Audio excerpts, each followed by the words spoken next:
그 선지서 중에서 그 3대 선지서 이렇게 이야기하면 이사야, 예레미야, 에스겔 이걸 3대 선지서라 그럽니다.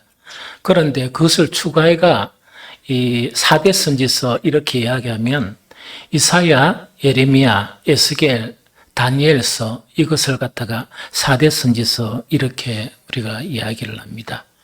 그래서 이 4대 선지서는 이게 대단히 중요한 그 우리 성경 중에서 그 예언서이다 하는 그런 부분이죠. 그런데 3대 선지서, 즉 이사야, 예레미야, 에스겔 이 선지서는 이 얼핏 보면 이 모두 예루살렘의 멸망에 관한 것이에요. 그러니까 멸망에 관한 것이거든요. 그런데 시간의 차이가 있어요. 이스라엘의 그런 멸망, 즉 타락과 그 신앙의 해이 때문에 너희가 망하게 된다 하는 그런 멸망인데 시간의 차이 자체가 어떻게 나타나는 거니까 이사야서는 남유다가 멸망하기 100년 훨씬 전에 이 선지자로 활동한 선지자예요. 대단한 선지자이죠. 그런데 이 선지자가 뭐냐니까 그 남쪽 유다가 멸망하게 된다. 그때 막 종교개혁도 일어나고 그랬거든요. 그러나 왕이 종교개혁을 한들 백성이 안 따르면 문제가 여전히 남게 되죠. 그러다 보니까 그런 활동을 한 부분이다 하는 그 이야기고, 예레미야는 조금 이제 슬픈 그런 선지자예요. 이거는 뭐냐니까 이스라엘의 멸망 과정을 고스란히 목격한 선지자입니다. 마지막까지 이렇게 예언 활동을 하거든요. 그런 선지자이고, 그 다음에 이스라엘이 망하는 것을 직접 이렇게 경험한 그 선지자가 바로 누구냐니까 예레미야예요. 그런데 에스겔은 어떠냐니까 이 두 선지자의 예언대로 이렇게 이제 포로로 끌려가 버렸어요. 예루살렘이 망하고 포로로 끌려갔거든요. 포로로 끌려가서 정말 이 바벨론에서 선지자로 하나님의 부름을 받은 선지자가 바로 에스겔 선지자예요. 그래서 그럼 에스겔 선지자는 이스라엘의 그 남쪽 유다의 그 멸망에 대한 예언은 어떤 것인가 하니까 우리가 이렇게 포로로 끌려온 그 이유가 바로 무엇이냐 하는 그것을 이렇게 이 메시지를 전하는 그런 선지자였습니다. 그런데 한 가지 그 특이한 그런 것은 뭐냐?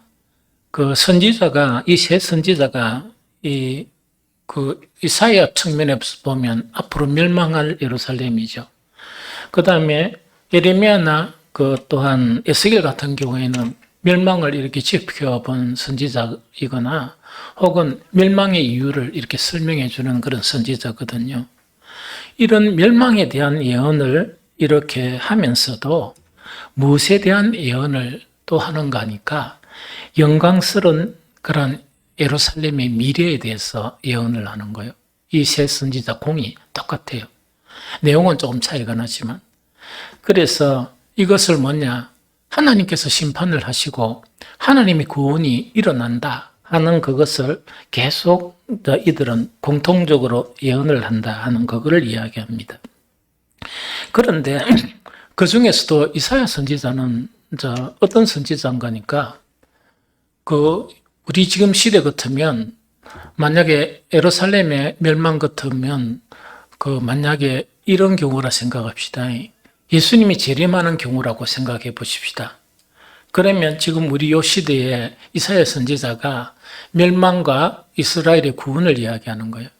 구원을 이야기한다 그러면 이거는 어떤 내용인가 하니까 이 말세를 막 이렇게 부르짖는 그런 이 목회자들이 입장에서는 어떤 입장이겠습니까? 그럼 말세가 이제 예수님이 오시는 것이 이제 날짜가 예측은 할 수 없지만은 100년 훨씬 후란 말입니다. 100년 훨씬 후인데 지금 그나마 예수님이 지금 오시겠느냐 이래 하는데 신앙생활 한다고 이래 하잖아요. 하는데 그것을 보면서 예리하게 신앙의 문제점을 지적하고 하나님과의 그런 관계의 문제점을 지적하는 것, 또한 예배의 문제를 지적하고 하나님의 백성으로서 그런 삶을 살아가는 그 문제를 지적하는 그런 것을 이야기하는 거예요. 정말 그런 것을 이렇게 이야기를 하면서 특히 이제 오늘 뭔가니까 이사야 선지자의 경우는 오늘 이제 본문이 있죠. 이 본문 자체는 어떤 성격의 본문인가 하니까 그러다 보니까 많은 사람들이 그냥 이렇게 대충대충 신앙생활하고 선지자의 눈에 보니까 도저히 이것이 신앙인가 할 정도로 막 비판받는 그런 신앙, 그렇게 하면 망한다 하는 것을 경고를 계속 이렇게 합니다. 이렇게 하거든요. 그런데 오늘 특히 이사야서 51장은 그 중에서 누구를 향한 것인가 하니까 그 시대적 상황 속에서 그나마 신실하게 살렸고 막 이렇게 믿음을 붙드는 사람들이 있죠. 신실하게 신앙생활을 하려고 막 이래 힘들게 몸부림치는 사람이 있죠. 그런 사람들을 향해서 하는 메시지예요. 참 신기하죠. 그래서 오늘 51장 1절에 딱 보면 을을 따르며 여호와를 찾아 구하는 너희는 을을 따르며 여호와를 찾는 너희는 내게 들을지어다 하면서 이사야 선지자가 이야기하죠. 이 사람들의 대상이 구약 성경에 나타난 이스라엘의 남은 자예요. 이제 이스라엘 남은 자들이거든요. 이스라엘의 남은 자란 것은 많은 사람들이 형식적인 예배를 드리는데 그 중에서도 우리가 형식적인 예배를 드리면 안 된다. 진실된 예배를 드려야 된다. 이렇게 하고 많은 사람들이 세상을 따라서 신앙생활을 하고 단지 제사만 드리는 그런 사람들을 향해서 우리는 세상을 따라 사는 사람이 되어서는 안 된다. 이런 사람들이 있죠. 그러면서 우리는 말씀을 따르는 사람이 되어야 되고 그 말씀대로 우리의 신앙을 지켜나가야 된다. 이렇게 힘겹게 그러다 보니까 숫자로 비교하면은 여기서 그냥 예배를 드리는 사람이 다수예요. 절대 다수고 여기서 우리는 그렇게 하면 안 된다 이러면서 이렇게 막 신앙생활 하는 사람은 소수라. 그러면은 이 사람들이 다수로부터 좀 핍박을 받겠습니까? 안 받겠습니까?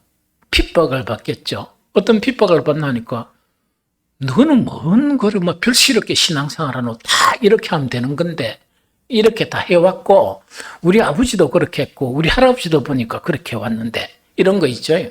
우리 조상 대대로 다 이렇게 신앙생활을 해왔는데 누구는 왜 그렇게 이렇게 이야기하면서 그렇게 하느냐 하니까 기분 나빠하면서 핍박을 당하겠죠. 그 당시에 그런 핍박을 당하면서도 믿음을 지키려고 막 힘쓰고 애쓰는 그런 사람들을 이스라엘 남은 자라고 그래요. 또 뿐만 아니고 그 시대에서 선지자들이 엄청 많았어요. 예언자들이 엄청 많았거든요. 다 예언자들이 그 다수의 사람들의 길을 즐겁게 하는 예언을 했었어요. 무슨 말, 심지어 어떤 예언을 하는 거니까 예루살렘이 멸망한다. 그러면서 에레미야 같은 경우는 항복을 해야 된다. 이 하나님의 뜻이다. 이 바빌론에게 항복을 하고 항복을 해야 된다. 그렇게 하니까 어떻게 되겠습니까? 나머지 모든 선지자들이 에레미야를 향해서 저것은 가짜다. 저거 미친놈이다. 어떻게 하나님의 성전이 정말 이 바벨론에 의해서 무너질 수 있단 말이냐. 믿음이 없다. 이런 식으로 이야기하는 거예요. 그러다 보니까 여기서 이제 이사야 선지자는 그 시대에도 에레미야 시대, 멸망이 임박한 시대 말고 100여 년 전에 그런 시대에도 비슷한 신앙의 형태가 계속되어 있던 거예요. 계속 이제 이렇게 형식적으로 신앙생활 하는 사람은 성격적으로 신앙생활을 하고 참으로 믿으려고 하는 사람은 비록 소수에도 불구하고 정말 이렇게 이 하나님을 붙들면서 기도하면서 정말 신실하게 살아가려고 이 몸부림치는 그런 사람들이에요. 그런데 이제 이사야 선지자는 이사야 51장에서는 누구를 향해서 위로를 해주는가? 그래서 오늘 제목을 보니까 칸이 부족해가 하나님의 위로 이렇게 되어 있죠. 그런데 이게 하나님의 위로 이게 제목이 아니고 원래는 어려운 자들을 향한 하나님의 위로예요. 그럼 요거는 뭐냐니까 그 당시 많은 사람들이 대충 신앙생활을 하는 형식적인 신앙생활 하는 사람들 있죠. 그렇게 신앙생활 안 하려고 그러고 정말로 진실되게 신앙생활 하려고 몸부림치면서 하는 그런 사람이 있죠. 그 사람들을 향해서 위로의 말씀을 전하는 것이 51장의 내용이에요. 참 재밌죠. 이제 그런 부분이다 하는 이야기죠. 그런데 이제 이사야서 전체를 보면 한 가지 특이한 것이 있는데 이 이스라엘 남은 자의 신앙생활하는 그런 백성들뿐만 아니고 전 이스라엘 백성들에게 계속 반복적으로 하나님께서 말씀하시는 게 있어요. 그 말씀의 한 가지가 바로 뭐냐니까 내가 곧 하나님이다. 내가 곧 하나님이다 하는 것을 계속 반복해서 정말 이 이사야 선지자를 통해서 이렇게 전하세요. 그러면은 그걸 다 찾으려고 그러면 엄청 시간이 많이 걸리니까 두 구절만 이렇게 찾아서 한번 보도록 합니다. 먼저 이사야 44장 6절을 읽어봅니다. 자, 시작. 이스라엘의 왕인 여호와, 이스라엘의 구원자인 만군의 여호와가 이같이 말하노라. 나는 처음이요 나는 마지막이라. 나 외에 다른 신이 없느니라. 이렇게 해요. 그리고 여기서도 보면 뭐냐? 그 하나님을 믿는 여호와를 믿는 그 백성들에게 뭐냐? 내가 여호와다 이런 이야기예요. 자꾸 내가 여호와고 나는 처음이고 내가 마지막이고 나는 다른 신이 없다. 이걸 계속 강조하는 거예요. 그러면 이스라엘이 하나님을 믿지만은 다른 것도 믿는단 말입니까? 안 믿는단 말입니까? 다른 것도 믿는단 말이거든요. 그래서 다른 것 믿지 말고 다른 것 의뢰하지 말고 누구만을 믿어라? 내만을 믿어야 된다. 그걸 지금 강조하는 거예요. 그 다음에 이사야 45장 21절도 한번 볼까요? 같이 읽어봅니다. 시작. 너희는 알리며 진술하고 또 함께 언론하여 보라. 이 일을 옛부터 듣게 한 자가 누구냐? 이전부터 그것을 알게 한 자가 누구냐?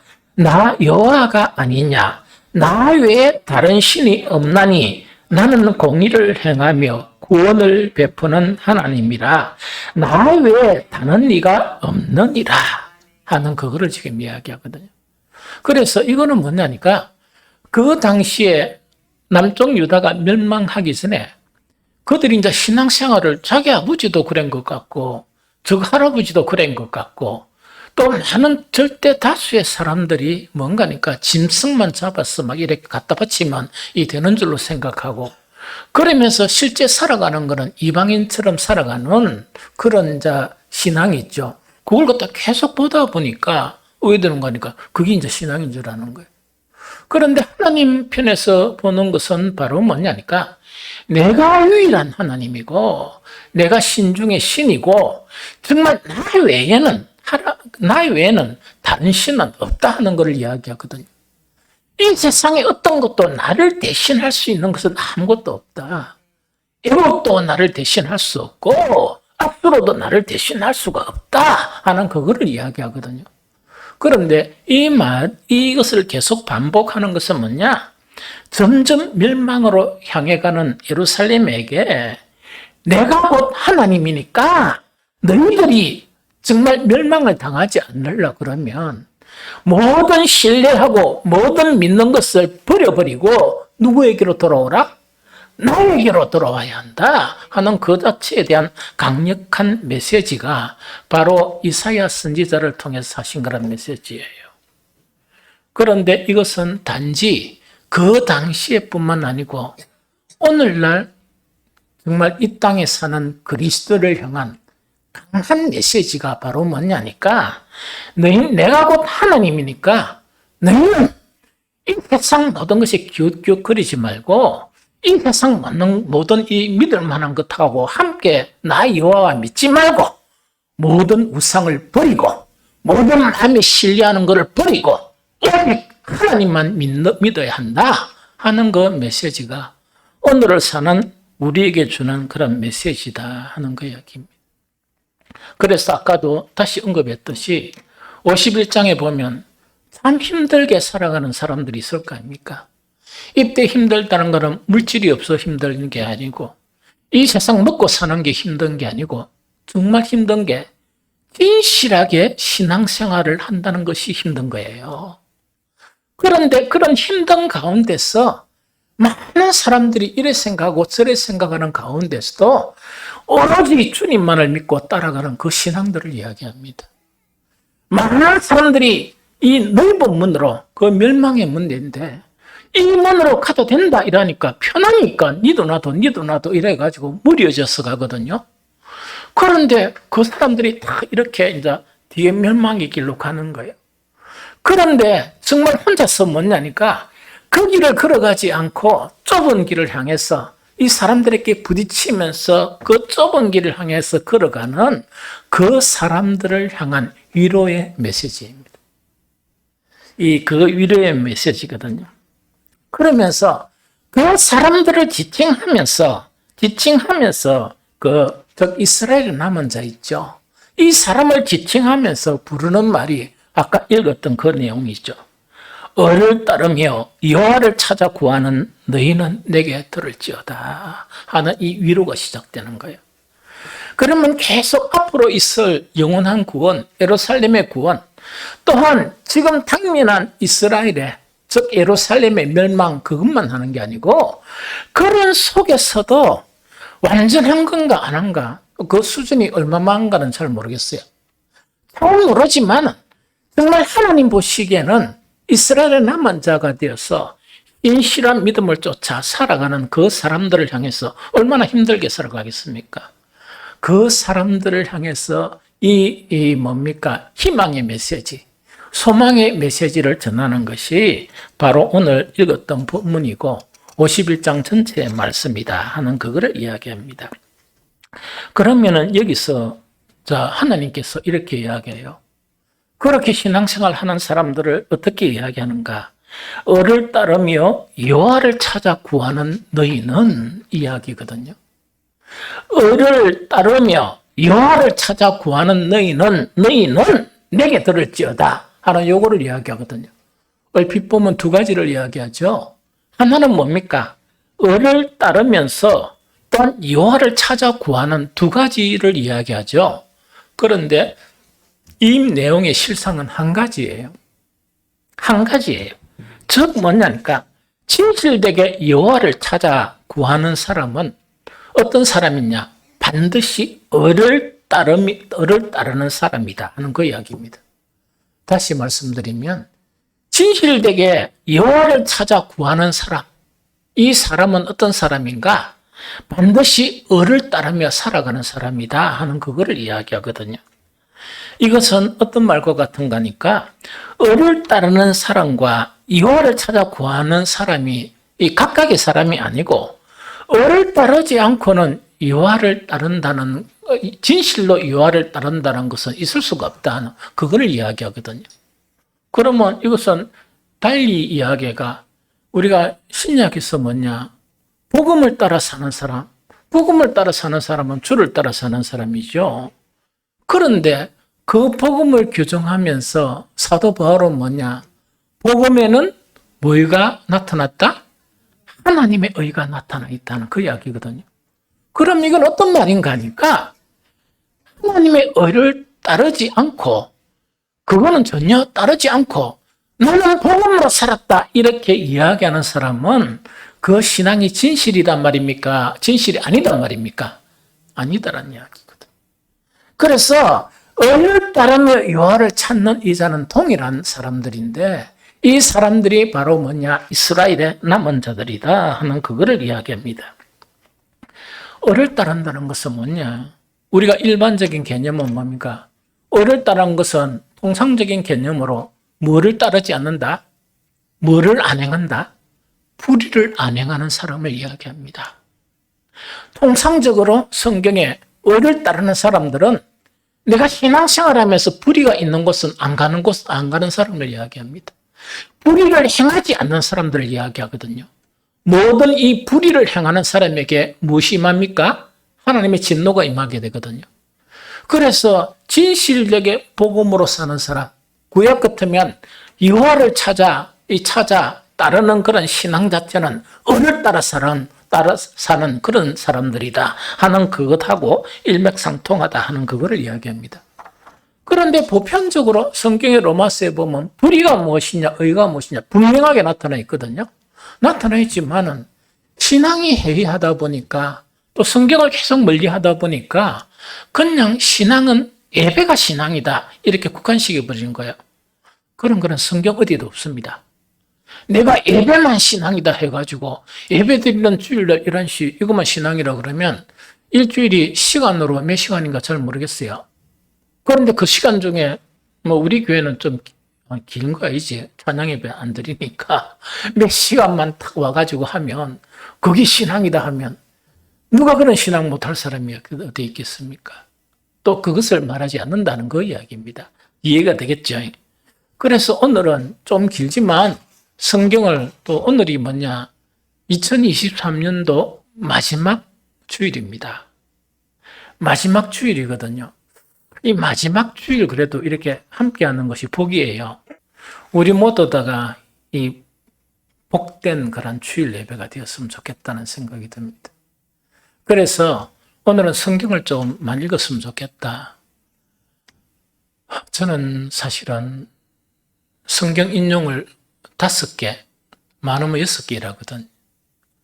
그런데 그건 왜 그렇게밖에 안 하는 거니까 설교 시간이 기니까 그거밖에 안 하는 거예요. 내가 진심으로 원하는 것은 한 10개 이상을 인용해서 이래 봤으면 좋겠다. 왜냐하면 오늘날 시대에 성경을 잘 안 읽으니까. 그 다음에 성경 읽는 것만 하면요. 성경 읽고 중요한 거는 그냥 지나가 버려요. 그냥 지나가 버려. 몰라. 그러다 보니까 목사는 이 하나하나 보면서 이게 어떤 의미인가를 계속 연구하고 자료를 찾고 이래가지고 여러분들께 설명해 주잖아. 이사야서 51장 1절 3절도 어려운 자들을 향한 그기네 남은 자를 향하다. 이것도 그냥 읽으면 어떤 의미인지 모른다는 이야기지. 그래서 되도록이면 막 눈치 안 보고 눈치란 건 내가 하나님 눈치를 이야기하는 거 여러분들 눈치 보는 거야. 설교가 기니까 그 눈치 보면서 줄이고 한 게 5구절이라. 근데 오늘은 마지막이니까 9구절 읽으려고 해요. 그러니까 조금 이해하시기를 바랍니다. 그리고 내일 또 신년 또 첫 예배도 대단히 중요합니다. 그래서 첫 예배도 드리고 그렇게 하면 되거든요. 그러면은 자 의를 따르는 자 있죠. 오늘 51장에 의를 따르며 여호와를 찾아 구하는 이런 신앙은 대체 어떤 신앙인가? 이건 대단히 중요하잖아요. 그런데 일반적인 개념은 불의를 행하지 않는 거 이거거든요. 너무 막연하기 때문에 막연하다는 핑계 때문에 그렇게 안 하는 거예요. 그래서 오늘은 뭐냐? 의와 연관되어 있는 몇 가지 아주 중요한 사항들이 있죠. 성경에 나타난 그걸 보면서 이렇게 행하는 신앙이 의를 따르는 신앙이다 하는 것을 또 우리가 깨닫고 각인했으면 좋겠다 하는 생각이 듭니다. 그 중에 몇 가지는 설교할 때 이미 했지만은 그래도 정리해서 한번 보는 게 좋겠다 하는 생각이 듭니다. 제일 첫 번째 뭐냐? 합평케 하는 신앙이 의를 따르는 신앙이에요. 자, 잘 듣습니다. 성경에 화평케 한다는 것은 2가지 의미예요. 한 가지는 뭐냐? 하나님과 원수된 사람들 있죠. 원수된 사람들을 화평케 하는 그 이야기입니다. 그게 뭔가니까 샬롬의 축복을 전하는 그 사람들을 이야기합니다. 이것이 뭔가니까 이 의를 행하는 사람이고, 화평케 한다는 2번째 의미 자체는 뭐냐? 사람과 사람의 사이가 안 좋은 거예요. 사람과 사람의 사이가 안 좋은데 세상 사람들은 그런 걸 딱 보면 재미가 있어가지고 요 가서 요 사람 이야기를 하고 또 요 사람한테 들은 이야기를 또 누구한테 해줍니까? 여기 와서 또 해줍니다. 그럼 계속 싸우죠. 세상 사람들이 가장 좋아하는 구경이 너머 집에 불난 구경 있죠. 불난 구경 막 쫓아가서 구경하는 거나 오는데 보면 여러분들도 아는가 모르겠다. 지나가다가도 가만히 구경 좀 하자 한번 보죠. 그 사람을 이야기해. 그래서 여기서 화평케 하는 사람이라는 것은 어떤 것을 이야기하는가니까 정말 하나님과 사람 사이를 복음을 통해서 화평하게 평화를 주는 그런 사람이고, 사람과 사람 사이에 이렇게 분쟁이 일어나는데 그 들어가가지고 화평케 하는 그 이야기입니다. 여러분들 사람과 사람 사이에 분쟁이 일어났을 때 들어가는 거 있죠? 들어가 화평케 하는 일이 쉬운 일입니까? 쉽지 않은 일입니까? 때로는 정말 고초를 당할 걸 각오하고 가야 돼. 그게 그런 상황에서 화평으로 간다 하는 거죠. 화평케 한다는 것은 뭔가를 각오해야 됩니다. 옛날에 친구들끼리 이렇게 문제가 생겼어요. 제가 그 오해를 풀어주고 중간에 가가지고 낸줄 오해되는 거 있긴 내가 오해받고 저것끼리 친해져 본 거야. 그러니까 한동안에 나는 왕따가 돼 붙습니다. 그 일로 왕따가 되고 난 다음에 저것끼리 친해지는 거야.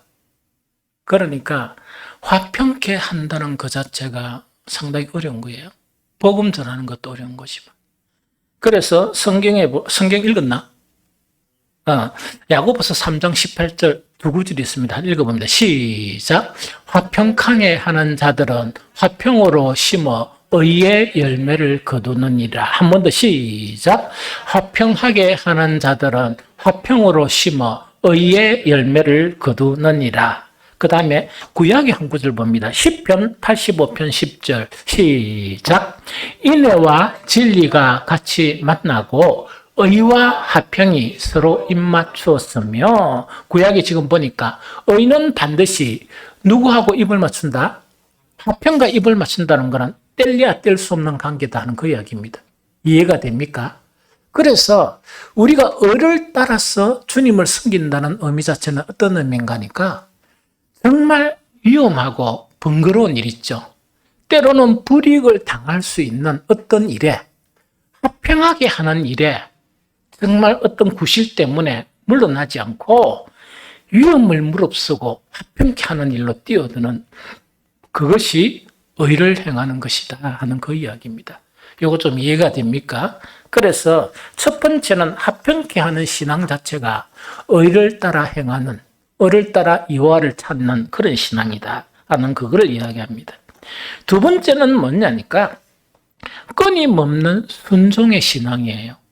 즉 순종했다가 안 했다가 그 이야기가 아니고 끊임없이 정말 순종하는 그런 신앙이 있죠. 이 신앙 자체가 바로 어떤 신앙인가 하니까 바로 이렇게 의를 따르는 신앙이다 하는 이야기입니다. 로마서 6장 16절을 같이 읽습니다. 로마서 6장 16절 시작. 너희 자신을 종으로 내어줘 누구에게 순종하든지 그 순종함을 받는 종이 되는 줄 너희가 알지 못하느냐? 혹은 죄의 종으로 사망에 이르고 순종의 종으로 의에 이르느니라. 그럼 요거는 뭐냐니까 우리가 이 세상 방법대로 살아가는 것은 그건 죄의 종이 되는 길이에요. 그런데 하나님의 말씀, 복음의 말씀을 붙들고 살아가는 그 길 자체가 뭐냐니까 이게 뭐라고? 순종의 종으로 무엇에 이르는 길이다? 의에 이르는 길이다 하는 그거를 이야기합니다. 그래서 끊임없이 말씀은 듣기만 하고 그 말씀이 내 삶에 적용하지 아니하는 것은 의의 길을 가는 건 아닙니다. 완벽하게 그 말씀대로 살지는 못하지만 그 말씀대로 살려고 막 기도하고 힘쓰고 애쓰는 그것이 바로 의의 길을 걸어가는 사람이다. 의를 찾아 헤매는 그런 사람이다 하는 것을 잊지 말기 바랍니다. 그 다음에 세 번째가 뭔가니까 거룩함을 추구하는 걸 이야기합니다. 거룩함을 추구하고 거룩의 열매가 있는 그런 신앙을 이야기해요. 그럼 일단 반대말로 이야기하면 나는 복음에 따라 그 의인이 되었다 이렇게 주장하려고 그러면 뭐가 나타나야 돼? 거룩이 계속 형성이 돼야 됩니다. 이걸 이야기하거든요. 그래서 로마서 6장 19절을 같이 읽어봅니다. 자, 시작. 너희 육신이 연약함으로 내가 사람의 예대로 말하노니 전에 너희가 너희 지체를 부정과 불법에 내어주어 불법에 이른 것 같이 이제는 너희 지체를 의에게 종으로 내어주어 거룩함에 이르라. 그러면 자 정말 하나님의 의를 따라 산다고 막 본무림을 치면서 뭐가 없는 것은 의가 아니다. 거룩이 계속 형성 안 되는 거 있죠. 이건 아닙니다. 그래서 우리 그리스도인들은 뭘 조심해야 되는 거니까 특히 우리 입에 말을 조심해야 돼요. 이 말 자체가 이 불필요한 그런 이 말이나 의미 없는 이야기나 거룩하고 정말 전혀 이 반대되는 속된 그런 말들이 있죠. 이런 말들을 계속 이렇게 하면 안 돼요. 그러나 이걸 오해하면 안 되는 게 그 위트라는 거 있죠. 사람들을 즐겁게 하는 이것은 더 풍성해야 돼요. 재치가 있는 말이나 이런 거 있죠. 또 사람들을 기쁘게 하는 그런 이야기들은 해야 되지만 이걸 막 한다 그래가지고 속된 말을 너무 많이 한다 하는 그것은 우리가 경계해야 된다는 이야기죠. 그 다음에 우리가 이렇게 살아가면서 이 세상 사람들이 있는데 우리의 그냥 아무런 생각 없는 이렇게 그 행위들 있잖아요. 그런 행위들도 대단히 좀 조심을 해야 된다. 삼가해야 된다 하는 그거를 이야기하거든요. 그 다음에 네 번째 이거는 뭐 조금 어렵지만 정말 우리 교회가 그래도 힘쓰고 애쓰고 실천하고 있는 그런 부분이죠. 의인은 가난한 자를 돌아보는 신앙이다. 의인은 가난한 자를 돌아보는 신앙이다. 잠언 29장 7절을 읽어봅니다. 시작. 의인은 가난한 자의 사정을 알아주나 악인은 알아줄 지식이 없느니라. 한 번 더 읽습니다. 이거는 시작. 의인은 가난한 자의 사정을 알아주나 악인은 알아줄 지식이 없느니라. 요 말씀을 좀 설명을 할게요. 요 말씀을 좀 설명하면 뭔가니까 우리가 살아가면서 우리가 이 세상 전체 가난한 사람은 다 우리가 어떻게 감당하겠습니까? 그런데 정말 우리에게 가장 가까운 이웃들 있죠? 이 가까운 이웃들이나 뭐 가깝다는 것은 또 지리적으로만으로 이야기하지 않아요. 만약에 우리 노예 같으면 노예 자체는 전국적인 부분이거든요. 전국적에 흩어져 있는 우리 노예니까 우리 내 동료인 그런 목사님들을 또 포함되어 있겠죠. 이렇게 되어 있으면 이렇게 또 보니까 그런 소식을 들은 거예요. 소식을 들었다는 것은 뭐냐? 물질적인 부분에서 그 어려운 부분의 소식을 이렇게 들어버린 거예요. 들어버리면은 여기서 두 가지 반응이 일어나거든요. 우리 믿는 자들 속에는 어떤 반응이 가니까 참 안 됐다. 참 안 됐다. 그렇게 그래 생각나면 기도를 해줘야 되겠다. 막 이래가 지나가는 사람이 있어요. 그런데 어떤 사람이는 뭐냐니까 슬쩍 이렇게 지나가 들었거든요. 지나가 들었는데 뭔가를 이렇게 이제 생활을 할까 합니까? 기도를 하거나 이렇게 여러 가지 일을 하거나 생활을 하죠. 계속 그것이 이렇게 기억이 나는 거예요. 기억이 나면서 슬쩍 이렇게 지나간 것이 뭡니까? 그것이 내 속에서 점점 커지게 되는 거예요. 커지게 되면서 어떤 현상이 일어나는 거니까 일이 손에 잘 안 잡히고 그것 때문에 일도 손에 잘 안 잡히고 기도를 또 하다 보니까 기도도 잘 안 되고 막 이런 현상이 나타나요. 그런데 그 현상 자체가 언제 끝나는가? 뭔가 행동으로 했을 때 끝나요. 뭔가 행동으로 아무것도 하지 않고 지나가 버리면 점점 커지면서 뭡니까? 기도할 때도 갑자기 그 사람 얼굴이 팍 떠오르고 있다 아닙니까? 그 사람이 뭔가를 할 때도 그런 생각이 막 나면서 큰 일을 당해가지고 안절부절 못하는 거 집중 못하는 사람처럼 그런 형태가 벌어져요. 그런데 그것을 잠언서에는 어떻게 이야기하는 거니까 의인은 가난한 자의 사정을 알아주나 요 이야기입니다. 그럼 이거는 좀 깊은 의미가 어떤 의미인가니까 의를 추구하는 사람은 내 주변에 가까이 있는 그 가난한 사람들의 뭔가 있으면은요 그거 자체가 듣고 그래 그런가 보다 스쳐 지나갈 수 있는 일로 나타나는 게 아니고 그것이 곧 나의 일처럼 느껴지는 거예요. 계속 쫓아다니는 거예요. 이게 의인이라. 그런데 악인은 뭔가니까 알아줄 지식이 없다는 것은 뭐냐니까 듣기는 들었죠. 바쁘죠.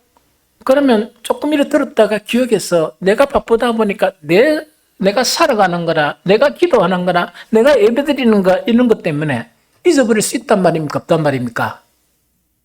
잊어버려진다는 이야기거든. 그게 악인이라.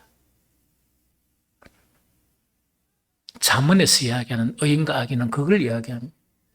그래서 신앙생활 이렇게 열심히 잘한다 해도 정말 어떤 내가는 가장 가까운 이런 지체들 속에서 어려움이 있다 그러면 그것이 계속 내 마음에 내 아픔이 되어야 되고 고통이 되는 것이 의인이고, 그것이 내가 사는 그런 이 바쁜 삶 때문에 곧 잊어지는 것이 악인이라 하는 그걸 이야기합니다.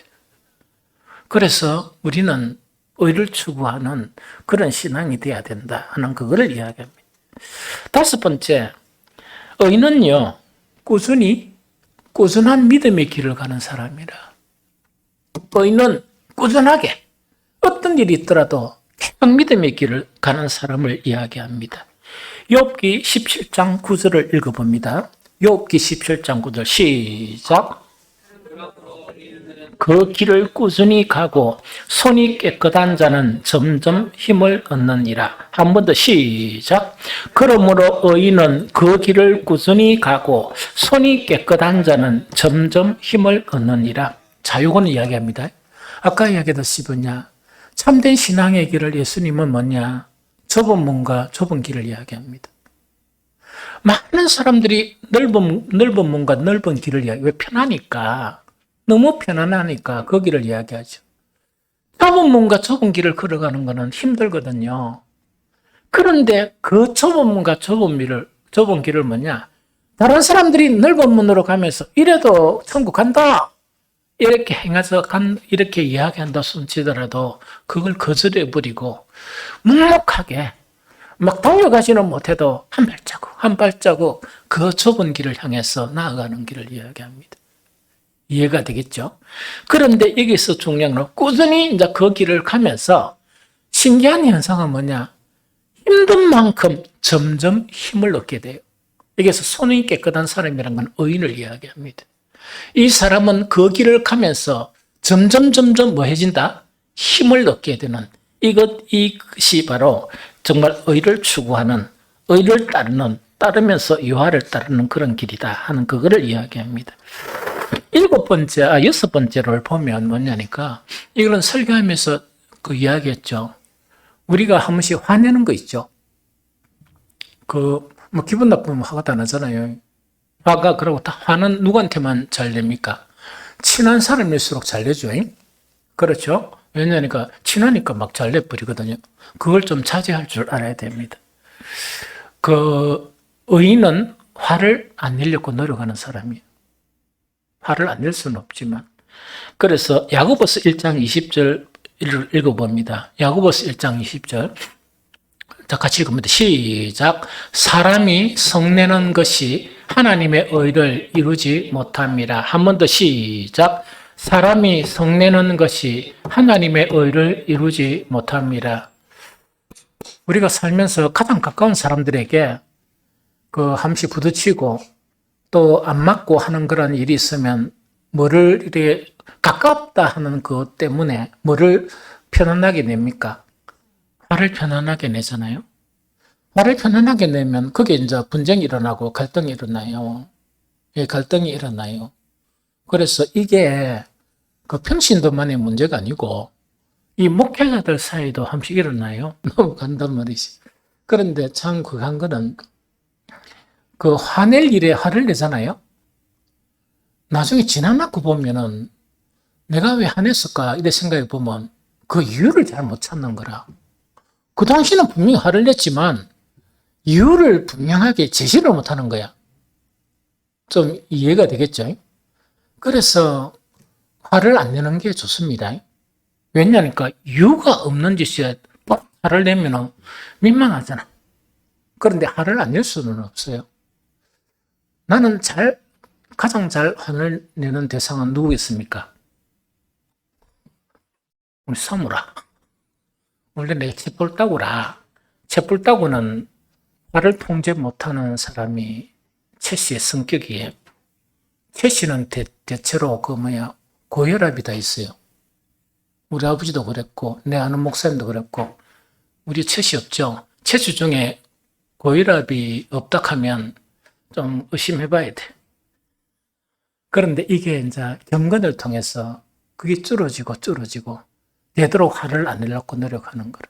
왜 그러냐니까 의를 이루는데 방해가 되니까. 그래서 그 내년 되면 화낼 일이 있으면 참으면 내중에 더 좋아요. 그리고 잘 참았다 생각이 막 들고 자기 자신이 더 자랑스럽고 그래요. 그래서 화를 내지 않도록 했으면 좋겠습니다. 마지막 7제는 대단히 중요하죠. 항상 말씀이 마음에 있는 사람이에요. 그런데 성경 전체가 아니고 말씀이 내 마음에 떠나지 않는 사람이에요. 이사야서 51장 7절 전반절입니다. 오늘 이사야서 51장입니다. 시작. 의를 아는 자들아 마음에 내 율법이 있는 백성들아. 한 번 더 시작. 의를 아는 자들아 마음에 내 율법이 있는 자들아. 자, 여기서 봅니다. 우리가 복음은 의고 하나님을 믿는 것은 가장 중요한 게 의, 또 다른 속성의 사랑, 긍휼 이런 것들이 있거든요. 그럼 복음에 나타난 의 자체를 내 복음을 따른다 이렇게 이야기하는 거라.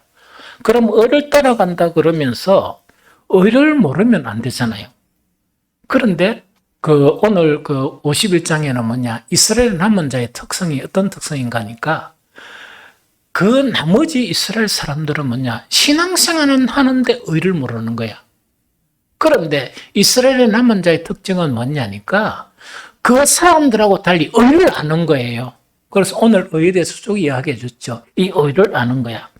그런데 의를 아는 자들아 하는 것하고 이꼴 동일한 말이 뭐냐? 마음에 내 율법이 있는 자들아. 이렇게 말하는 거예요. 내 마음에 이렇게 오늘 들은 말씀 있죠? 이거는 의를 이루지 못한다. 막 이렇게 이야기하죠. 이것이 마음속에서 사라져 버리면 이거는 사라진 만큼 의를 모르는 것이죠. 그런데 이것이 내 마음속에 있으면 왜 되겠습니까? 살아가면서 화를 내고자 해도 화를 안 내겠죠. 가난한 자들이 딱 있으면 왜 되겠습니까? 뭔가 해결하지 않고는 내가 이 문제를 내가 할 수 있는 일을 안 하고는 내가 다른 생활을 할 수 있습니까? 못합니까? 못하는 그런 상태가 되는 거야. 좀 이해가 되겠죠? 그 다음에 어떤 분쟁이 딱 있죠. 그러면 아이고 너희끼리 알아서 해라. 이라고 내 생활을 하려고 하니까 안 되는 거야. 너무나 힘이 들어가지고. 그러니까 어째? 수고롭게 가서 오야 된단 말입니까? 이 화해시켜주는 그런 일들을 감당하는 그거를 이야기하거든요. 좀 이해가 되겠죠? 그래서 이것이 바로 뭐냐니까 지금까지 이야기한 이스라엘의 남은 자들이 어떤 사람들이가 을을 따르며 여호와를 찾아 구하는 너희에 속하는 사람들이 이런 사람들이다 하는 그걸 이야기합니다. 이해가 됐죠? 두 번째 뭐냐? 그러면 이 이스라엘 남은 자들 이 명령하다 보니까 그 타락하는 것이나 그 다음에 신앙의 변질 자체가 막 이렇게 홍수처럼 이렇게 밀려오겠죠.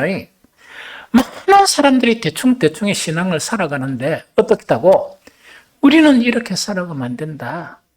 이 도도한 물결에 우리는 휩쓸리면 안 되고 우리는 이 물결을 거슬려서 우리는 앞으로 나아가는 신앙이 되어야 되겠다. 그렇게 다짐하는 사람들을 이야기해. 그 사람들에게 권면을 또 합니다. 지금까지도 살아오는데 힘든데 그 사람들에게 뭘 하는 거니까 그래도 이렇게 살아가야 된다. 계속 이렇게 살아가야 된다. 그 권면하는데 제일 첫 번째로 뭐냐니까 이 권면입니다. 물론 믿음을 지키면서 살아가기가 힘들죠. 힘든 상황에서도 하나님의 구원을 생각하라. 하나님의 구원을 생각하라. 이걸 권면합니다. 이거는 제가 읽겠습니다. 이사야서 51장 1절 하반절부터 3절에 보니까 너희를 떠낸 반석과 너희를 파낸 우목한 구덩이를 생각하여 보라. 너희 조상 아브라함과 너희를 낳은 사라를 생각하여 보라. 아브라함이 혼자 있을 때 내가 그를 부르고 그에게 복을 줘 창성하게 하였느니라. 나 여호와가 시온의 모든 황폐한 곳들을 위로하여 그 사막을 에덴 같게 그 강야를 여호와 동산 같게 하였나니 그 가운데 기쁨과 즐거움과 감사함과 창하는 소리가 있으리라 하는 요 이야기입니다. 요거는 두 가지로 구분합니다. 첫 번째 보면은 무엇을 기억하라 하는 거니까 너희가 믿음의 조상이라고 일컫는 아브라함과 사라를 생각해 보라 하는 그 이야기거든요. 그거를 갖다가 어떻게 이제 표현하는 거니까 우묵한 구덩이를 생각해 보고 떠낸 반성을 생각해 보라 이야기거든요. 그럼 이건 어떤 말인가 하니까 아브라함과 이 사라 자체가 자기의 가족들만 이렇게가 거기서 탁 떠냈다는 이야기입니다. 아무것도 없었잖아요. 그런데 그 아브라함에게 뭐냐니까 너는 네 가족 친척 아비의 집을 떠났어. 내가 지시하는 땅으로 가라 이렇게 명령했죠. 그런데 보면 저 가족 외에는 아무것도 없는 그 아브라함과 사라가 왜 됐단 말입니까? 나중에는 창대케 되었다는 이야기죠. 큰 민족을 이루고 적과 꿀이 흐르는 땅을 차지합니까? 안 합니까? 차지하죠. 정말 바벨론에 있던 거기서 살던 한 가족 자체가 하나님의 부름에 순종하고 살았을 때 어떤 복을 누렸다? 큰 나라를 이루고 그 영토는 적과 꿀이 흐르는 땅에서 살게 되고 뿐만 아니고 큰 민족을 이루는 그것을 보지 않았느냐? 그 일을 행하는 자가 곧 나옵니다. 그거를 기억하라는 이야기. 두 번째, 이제 3절에 보니까 나 여호와가 시온의 모든 황폐한 곳들을 위로하여 그 사막을 에덴 같게 그 광야를 여호와의 동산 같게 하였나니 그 가운데 기쁨과 즐거움과 감사함과 창한 소리가 있으리라. 요거는요 미래를 이야기합니다. 이사야는 대단한 선지자예요. 예루살렘이 멸망하기 100몇 년 전에 이걸 예언한 거야. 100년 전에 예언하면서 이 시온이라고 이야기하는 것은 예루살렘을 이야기해요. 예루살렘이 초토화되어 버렸어요. 식물도 못 샀고 사람이 못 사는 정말 몇십 년 후에 완전히 초토화가 되어버립니다. 초토화가 됐는데 바벨론으로 끌려갔죠. 징계로. 끌려가고 난 다음에 70년 후에 다시금 돌아오게 되거든요. 요 3절 자체는 뭐냐? 지금 돌아오게 되는, 그러면 시기적으로 보면 몇 년 후를 이야기합니까? 200여 년 후를 이야기하는 거야. 200여 년 후를 이야기하면서 완전히 이제 심판을 받아가 초토화된 예루살렘이 다시 포로되어서 다시 해방돼서 왔을 때 그 상황을 이야기합니다. 나 여호와가 시온이라는 건 예루살렘을 이야기해요. 시온의 모든 황폐한 것들을 하나님이 심판하니까 모든 것이 황폐하게 되었어요. 모든 황폐한 곳들을 위로하여 그 사막을 에덴 같게, 사막 같은 이 예루살렘을 에덴처럼 다시금 만들고 그 광야를 여호와의 동산 같게 내가 만든다는 이야기거든요. 그러면 그때 어떤 일이 일어나는가? 하나님의 구원을 목격한 이 바벨론에서 포로되어 온 사람들이 있죠. 이 사람들 가운데 기뻐함과 즐거움과 감사함과 찬양하는 소리가 있게 될 것이다. 이걸 이야기하는 거예요. 이거를 이야기하거든요. 그러면 이것에서는 이걸 이야기해요. 이에게서 두 가지를 이야기합니다. 이스라엘 남은 자들에게 뭘 이야기하는가? 한 가지는 뭐냐? 너는 굳건하게 신앙을 지키게 되면 각 세대 각각의 세대에서도 하나님의 구원은 일어난다 하는 그걸 설명하는 거. 그것뿐만 아니고 여기서 다시금 돌아왔다는 것은 지금 우리들에게 예수 그리스도가 재림했을 때 마지막 궁극적인 구원이 어디입니까? 하나님의 나라죠. 하나님의 나라에서 영원히 기뻐하는 그것도 구원이죠. 이 두 가지를 다 설명을 해요. 이거 이해가 됩니까? 그럼 여러분들이 지금 들을 때 이렇게 생각하겠죠. 그러면은 그때 예루살렘이 완전 초토화되었지 않습니까? 이 사람들은 포로로 끌려가지 않았습니까? 이 이야기죠. 잘 생각합니다. 포로로 끌려갔습니다. 포로로 끌려가기 전에 정말 이 모든 선지자들이 선지자들이 예언한 것처럼 이스라엘이 초토화되어지고 도망한 사람들은 활에 죽고 칼에 죽고 또 잡혀서 죽고 완전 뭔가 살육의 현장이 일어났었습니다. 살육의 현장이 일어났거든요. 그런데 그 중에서 뭐냐니까 피할 사람들이 있어요. 피해서 뭐냐니까 그 각 주변에 피한 사람들이 남아 있습니다. 또 뿐만 아니고 그 중에 어디로 포로로 끌려갔다? 바벨론으로 포로로 끌려간 사람들이 있습니다. 이 사람들은 심판을 받았습니까? 이 사람들은 구원을 받았습니까? 심판 중에서도 구원을 받았죠. 생명의 보존을 받았죠. 나중에 70년 후에 예루살렘으로 다시 돌아오는 사람들이 이 사람들뿐만 아니고 흩어져 있는 사람들이 다시금 몰려오는 거예요. 이해가 됩니까? 그거를 이야기합니다. 그런데 내가 생각하기는 무엇을 생각하는 거니까? 이스라엘의 남은 자들의 그 신앙을 살게 되니까 많은 사람들은 살육을 당하고 많은 사람들은 죽임을 당하는 그 죽임을 피해서 무엇을 보존한다? 생명을 보존해요.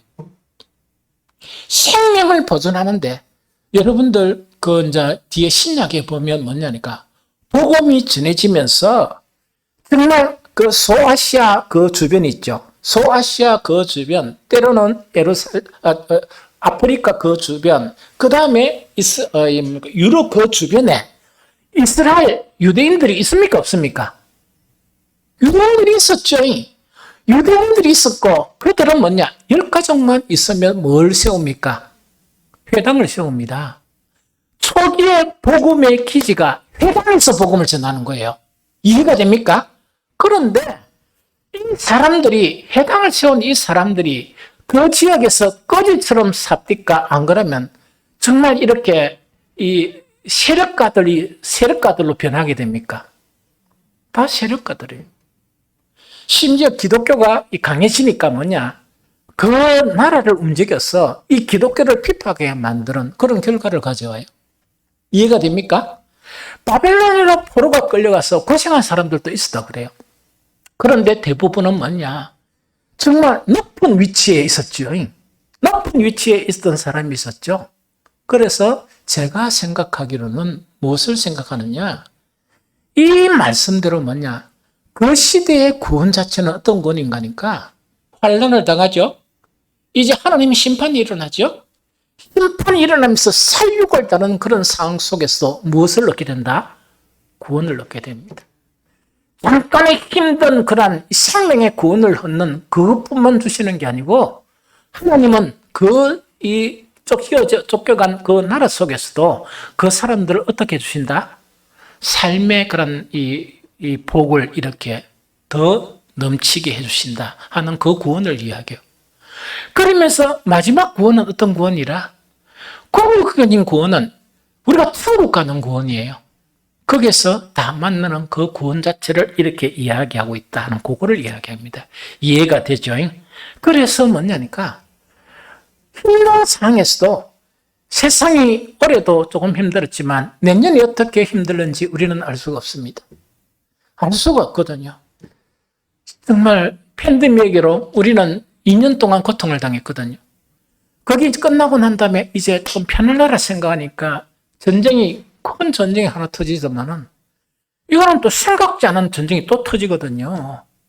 앞으로 어떤 전쟁이 더 터질지 우리는 상상할 수 없는, 미래를 예측할 수 없는 그런 세대 속에 살아갑니다. 이런 세대 속에 살아가면서 우리가 해야 될 것은 뭐냐? 오직 여호와 하나님만 붙들고 꿋꿋하게 살아가는 거예요. 대한민국의 상을 이야기할까요? 대한민국이 뭐냐니까 한 가지의 기적을 이룬 그런 나라로 바뀌었습니다. 그것은 나는 목사였기 때문에 이것을 분명하게 이야기할 수밖에 없습니다. 우리 정조, 고조, 할아버지, 할머니들이 그 없는 가운데서 정말 이렇게 잠을 자지 않고 기도하고 진실된 그런 삶을 살았던 것이나 그때는 핍박이 너무너무 심했습니다. 그때는 교회가 없어가 새벽 기도를 가려고 그러면 걸어서 산을 넘어서 새벽 기도를 가야 되는 그런 가운데 있었다고 그래요. 그래서 한 예화를 보면 뭐냐, 이 한복을 입고 새벽 기도를 가는데 산에 가다가 누가 뒤에 잡았는 거야. 그러니까 이 뭐 근사님이 누군지 모르지만은 사탄아 물러가라, 사탄아 물러가라 이랬는데 나중에 한참 보니까 나뭇가지에 치마가 걸려가지고 그런 거야. 그런 이 간정들도 막 있거든요. 그 당시에 교회 장로님들은 뭐냐니까, 심지어 그 유교 때 뭐냐니까, 이 교회를 지키면서 이 목사님을 숨겨주는, 그러면서 이렇게 교회 오다 보니까 내가 교회 대표다 이라도 보니까 뭐냐니까, 예수를 택할 것인가 네가 어떨 것인가 하니까 나는 죽어도 예수다 이래가 순교당한 장로님들이 많이 있습니다. 목사님들도 많이 있거든요. 핍박당하고 고통당하는 그런 세대 속에서 나라를 위해서 기도하고 자식을 위해서 기도하고 이러다 보니까 우리는 보릿고개에서 탈피를 하게 된 거예요. 한강의 기적을 이룬 거예요. 제가 가장 우려하는 것은 뭐냐니까, 그에 비하면 지금은 교회의 위세가 너무나 대단합니다. 교회의 위세가 너무나 대단하거든요. 교회가 가진 것이 너무 많거든요. 그런데 하나님으로부터 신실하다는 인정함을 잃어버린 세대가 지금의 세대입니다. 그러다 보니까 교회의 위상은 이 처절하게 무너져 버렸습니다. 이 세상은 뭐냐? 교회를 신뢰하지 않습니다. 목사의 말을 신뢰하는 사람들이 별로 없습니다. 이런 시대를 살아가고 있는데 제가 걱정이 되는 것은 뭐냐? 우리 대한민국의 상황 자체가 너무나 어렵다 하는 상황이에요. 정치적으로도 어렵고 경제적으로도 어렵고 정말 이 교육적으로도 어렵고 모든 부분이 어렵거든요. 제가 생각하는 유일한 답은 뭐냐? 이 땅의 목사들이 바로 서야 된다. 이 땅의 장로들, 안수집사, 권사들이 바로 서야 한다. 그래야 이 땅이 다시 산다 하는 게 제 생각입니다. 투표 잘하고 선거 잘한다고 되는 거 아닙니다. 정말 뭘 해야 되느냐, 이 파가 맞느냐, 저 파가 맞느냐 논쟁한다고 되는 게 아닙니다. 우리는 하나님 앞에 신실한 믿음을 가지고 바로 써야, 교회가 교회답게 써야 이 나라가 다시금 회복이 되고 이 나라는 다시금 평강이 찾아온다 하는 그 부분이거든요. 그래서 우리는 뭐냐, 어떤 상황에서도 정말 하나님을 굳게 붙들고 심지어 힘든 상황에서도 하나님의 구원을 믿으면서 그렇게 신앙생활을 해야 된다 하는 그거를 이야기합니다. 그 다음에 두 번째가 뭐냐, 주님께 주의하고 귀를 주님께 기울이라. 우리가 믿고 붙들어야 될 건 말씀이다 그 이야기거든요. 그래서 유튜브에 귀를 기울이지 말고 하나님의 말씀에 귀 기울이는 성도가 되라 하는 그것 자체를 권면하는 거예요. 주님께 주의하고 주님께 귀를 기울이라. 그 다음 세 번째는 뭐냐, 주의 공의는 영원하고 주의 구원은 세세에 미친다는 걸 믿어라. 하나님의 구원은 세세토록 각 세대마다 미친다. 아까 이야기했죠. 그럼 지금 이 세대도 뭐냐, 살아남는 교회는 살아남습니다. 구원이 세세에도 미친다는 것은 뭘 의미하니까, 살아남는 교회는 계속 살아남는다. 왜? 하나님의 구원으로. 그 자체가 주의 공의는 영원하고 주의 구원은 어디에 미친다? 세세에 미친다는 것을 믿으라 하는 그거를 이야기합니다. 그래서 이제 그걸 이야기합니다. 그 다음에 마지막 세 번째 이제 해야 될 게 뭐냐, 이제 희망의 메시지. 지금까지 희망의 메시지가 아니었죠. 희망의 메시지를 전하는 거예요. 누구에게? 다 이렇게 타락하는, 또 다 이렇게 이렇게 형식적인 신앙으로 흘러가는 그런 속에서 소수의 무리가 이스라엘 남은 자들이 정말 진리의 길을 걸어가려고 몸부림치는 사람들에게 희망의 메시지를 전하는 거예요. 그것은 뭐냐? 너것도 심판은 당한다는 이야기거든요. 그런데 심판도 당하고 어려움도 당하는 것은 예루살렘이 초토화되니까 포로로 끌려가든지 피난가든지 가야 될 거 아닙니까? 심판은 어려움은 당하게 되지만 너희는 반드시 하나님의 구원을 보게 된다. 또 너희 자손은 반드시 하나님의 구원을 보게 된다 하는 그 메시지입니다. 이해됩니까? 그래서 바벨론으로 포로로 끌려간 사람들, 그때 심판을 당해 죽임을 당한 사람들은 그 어찌 되겠습니까? 뭐 자기들도 죽고 뭐 아이들 뭐 다 막 힘들게 되어버렸죠. 그런데 믿음을 지키면 피난 가고 쫓겨가는 일은 있더라도 뭐라고? 하나님은 생명을 보존해주고 너와 네 자손들은 무엇을 보게 된다? 하나님의 구원을 보게 된다 하는 그 이야기입니다. 요것만 읽고 마치도록 합니다. 이사야 51장 11절 같이 읽습니다. 시작. 여호와께 구속받은 자들이 돌아와 노래하며 시온으로 돌아오니 영원한 기쁨이 그들의 머리에 있고 슬픔과 탄식이 달아나리라 하는 걸 이야기합니다. 그래서 항상 구원은 두 가지 측면에서 구원해요. 영적인 구원과 삶의 구원을 이야기합니다. 그래서 여기서 이야기하는 시온으로 돌아온다는 것은 시온이란 건 예루살렘을 이야기하고 성전을 이야기합니다. 성전 자체가 다시금 회복된다 하는 그거를 이야기하거든요. 그래서 돌아와서 어떤 성전이 지어지는가? 영적인 성전, 스룹바벨 성전이 지어집니다. 이해가 됩니까? 그래서 다시금 예배나 성전이 회복이 되고 뿐만 아니고 영원한 기쁨이 그들의 머리에 있고 슬픔과 탄식이 달아나 버린다. 영적인 이런 구원이 일어나고 삶의 구원이 있으니까 슬픔과 탄식이 우리의 삶 속에서 달아나 버리는, 즉 행복한 삶을 누리는 그런 구원을 경험하게 된다. 이것이 오늘 정확하게 설명한 이때까지 이스라엘 남은 자라는 설교를 한 번씩 표현을 했죠.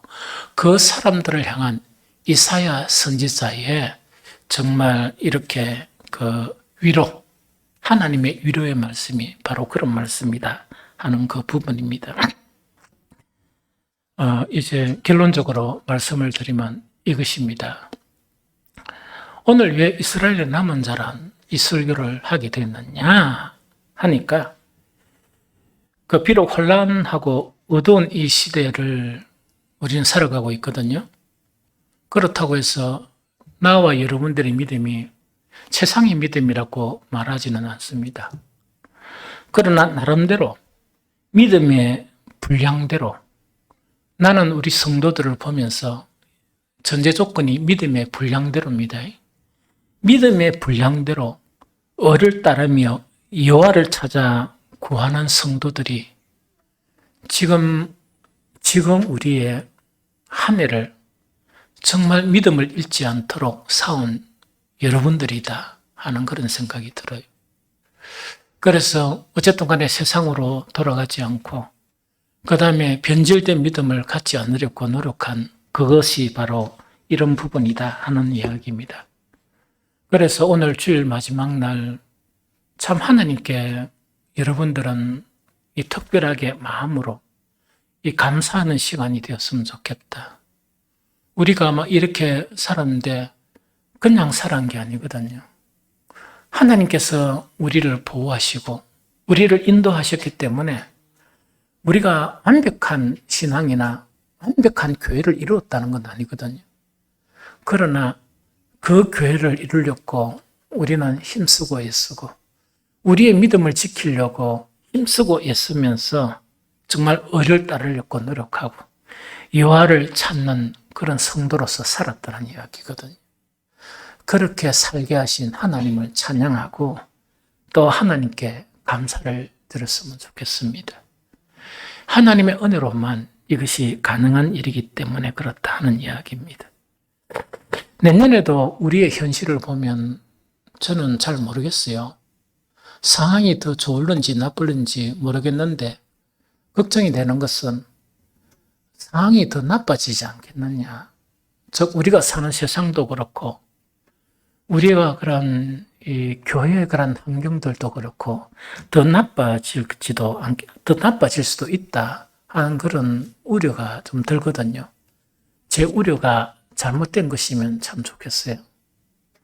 그래서 내년에도 여러분들 변함없이